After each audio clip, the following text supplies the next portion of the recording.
Imagina que o filósofo Karl Marx estivesse sentado em um banco de praça. De repente vem em sua direção nada mais nada menos do que Jesus de Nazaré. Bom, é sobre isso que nós vamos falar hoje. Karl Marx, que viveu nos anos ali de 1800 e alguma coisa, 1818, se eu não me engano, foi quando ele nasceu, ele cunhou, a grande teoria da luta de classes. E eu acho que você deve saber sobre a questão do socialismo, que é o meio para chegar no comunismo. E o que seria isso? O comunismo, segundo Karl Marx, seria uma sociedade onde não houvesse o que ele chama de luta de classes. O que é luta de classes, no pensamento dele? É a questão do patrão oprimir o trabalhador, onde o trabalhador não recebe aquilo que é digno e que o patrão é aquele que tem os meios de produção, ele acaba só enriquecendo e isso gera só desigualdade na sociedade. Então, basicamente, esse é o conceito de luta de classes e Karl Marx ele propunha uma revolução. Ele não apenas percebeu como a sociedade funciona, mas ele tentou, pelo menos, trazer uma solução para isso, pelo menos é o que ele chamava de solução. Então, Karl Marx, ele, dentro dessa análise que ele fez do mundo, ele tentou ali propor uma solução onde o mundo não tivesse esses donos, que ele chama de dono, onde a sociedade fosse mais igual, igualitária, onde houvesse uma justiça plena e uma igualdade plena também, onde não existisse mercado, onde também não existisse preço, nada disso. Então, é bem diferente do sistema vigente, digamos assim, que é o capitalismo no geral. Para Karl Marx, trazer essa consciência ao trabalhador e à sociedade despertaria um senso de luta e de revolução nesses trabalhadores na sociedade, e assim o proletariado começaria essa revolução e os trabalhadores, que é o proletariado, tomaria posse dos meios de produção. Existe uma transição ali de revolução até o comunismo perfeito acontecer dentro da ideologia dele. Karl Marx também ele tem uma crítica à religião e a gente vai falar disso mais para frente aqui no vídeo. Mas bom, e o que isso tem a ver com Jesus? Bom, imagina que Karl Marx começasse a falar para Jesus sobre essa questão da luta de classe, do trabalhador, do patrão. Obviamente, Jesus ele tem um olhar atento às injustiças. Jesus ele disse que bem-aventurados que choram, os que têm sede de justiça, fome e sede de justiça. A palavra de Deus nos orienta a cuidar do órfão, da viúva. Então esse lado social, obviamente, faz parte do coração de Jesus. Não é à toa que lá em Tiago, na Epístola de Tiago, que também, obviamente, reflete o coração do Evangelho, diz que a verdadeira religião é cuidar dos pobres, das viúvas, dos órfãos, e também diz que aqueles que deveriam estar pagando o salário, e não estão pagando, que os dias deles estão contados, que esses homens que não pagam os salários devidos aos trabalhadores sofrerão a justiça divina. Então, obviamente, quando Marx começasse com esse discurso com Jesus, Jesus ia falar, é verdade, sim, há muita injustiça, Marx. Então esse anseio muito difundido no meio marxista sobre um mundo de igualdade, com certeza passa um pouquinho pelo coração de Deus. Veja bem, não estou falando que Deus é marxista ou que Jesus seja marxista. Estou falando que a frase, o conceito, um mundo mais igual. Então, de certa maneira, a gente pode dizer que a Bíblia ela é contra o capitalismo. Veja bem, contra o capitalismo não no sentido de ser pecado você trabalhar ou ganhar teu dinheiro ou prosperar no sistema capitalista, não é isso. Estou dizendo que, no geral, como sistema, o sistema capitalista não reflete a glória e o amor de Deus, entende? Na plenitude do que Deus quer. A vontade de Deus plena e perfeita.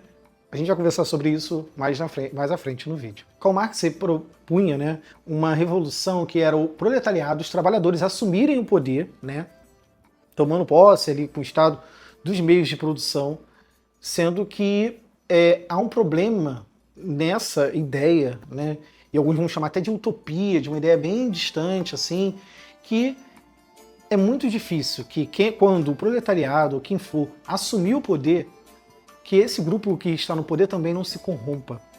A chance disso acontecer, de eles se corromperem, é uma chance muito grande. Tem até a historinha de uma fazenda que tinha os animais ali, os animais eram muito oprimidos pelo fazendeiro, e os animais ali se organizaram, os porcos lideraram ali uma revolução e tudo mais, e eles conseguiram derrubar o fazendeiro. E depois que os porcos assumiram o poder ali, os animais assumiram, os porcos estavam meio que na liderança, os porcos começaram a tomar vantagem e querer a maioria das coisas para si. Né? E acabou que os porcos viraram os novos senhores, os fazendeiros, né? Os senhores da fazenda. Então, há um problema no coração. Jesus disse que do coração do homem que procede adultério, ganância, furto, qualquer tipo de pecado, mentira, é do coração do homem. Veja bem, veja essa leitura de Cristo não atravessa a alma daquilo que significa ser humano dentro dessa realidade pecaminosa que a gente vive. Com isso não estou dizendo que a gente não possa propor mudanças na nossa sociedade. Porém, saiba que qualquer mudança que a gente conseguir fazer, ela é fadada a se estragar. Nós vivemos num mundo que está se estragando, que se estragou por causa do pecado. Então Jesus ele não propôs uma revolução armada, uma revolução onde quem discordasse fosse morto, porque a mudança que Jesus sabe que nós precisamos é de dentro para fora. Não é apenas o sistema que faz mal ao homem, faz o homem ser mal, mas é uma maldade que vem de dentro do meu coração e de dentro do seu coração. Então não adianta a gente culpar só o sistema. Adianta a gente talvez olhar para esse lado de que a gente precisa de um redentor que saiba lidar com o sistema, mas também que vai saber lidar com o nosso coração. É meio ingênuo ou ilusório essa ideia de Marx de acreditar que é possível que o comunismo dê certo. É só você olhar para fatores antropológicos, sociológicos e psicológicos do ser humano. Nós somos competitivos desde sempre. Se você for voltar à história, muitas coisas até evoluíram na história, tecnologia e tudo mais por causa dessa competitividade. Bom, Marx, ele tinha anseios, mas ele buscou, como um ser humano qualquer, as respostas no lugar errado, pensando ideias e métodos errados. Saiba que só há um que pode dar jeito nesse mundo como todo e dar jeito no coração de cada um que nele crê. Jesus é infinitamente mais sábio do que Karl Marx e outros pensadores, seja a direita, seja a esquerda. Jesus, ele sabe o real problema do ser humano, porque foi ele quem criou o ser humano. E só ele poderá dar solução a esse sistema.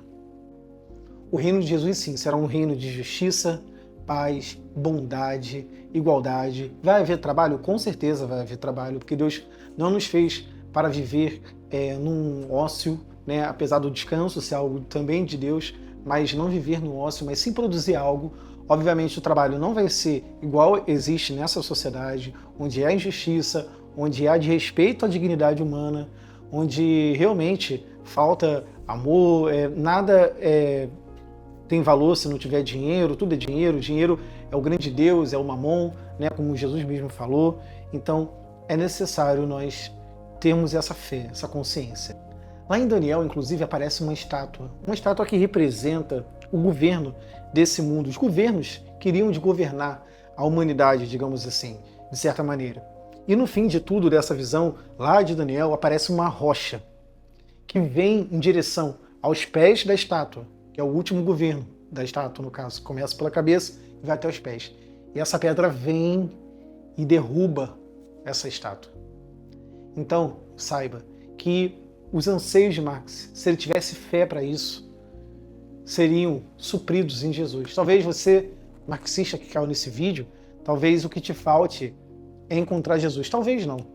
Bom, talvez Marx tenha visto realmente Jesus passar perto dele, mas ele preferiu dizer que a religião é o ópio da sociedade. E assim, ele também rejeitou a verdade do Filho de Deus.